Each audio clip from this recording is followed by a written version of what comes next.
যারা ইসলাম মানে নাই, কোরআন মানে নাই, বিশ্ব নবীরে মানে নাই, তাদের সামনে কুৎসিত আকৃতির একটা ভয়ঙ্কর চেহারা নিয়ে আসবে। বিআকবাহি মা ইয়াকুন, হাদিসে এসেছে, যত খারাপ হতে পারে একজন মানুষের চেহারা, যত দুর্গন্ধযুক্ত হতে পারে একজন মানুষের দেহ, বিদঘুটে ভয়ঙ্কর রাক্ষসে এক চেহারা নিয়ে আসবে।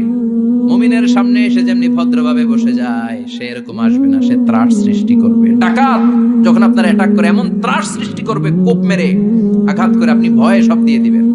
ওনারা দেখলে আপনার পিলে চমকে যাবে। ভয়ঙ্কর দুর্গন্ধযুক্ত কালো একটা ড্রেস পরে আপনার সামনে এসে এমন ত্রাস সৃষ্টি করে বসবে, ওইটা দেখলে অবস্থা খারাপ। চিৎকার দিয়ে ধমকাবে আর বলবে, ইয়া আইয়াতুহান নাফসুল খাবিসা, হে পাপাত্তা বের হয়ে আয় ইলা গাদাবিল্লাহ, আল্লাহর ক্ষোভ, আল্লাহর রাগের দিকে তুই বের হয়ে আয়।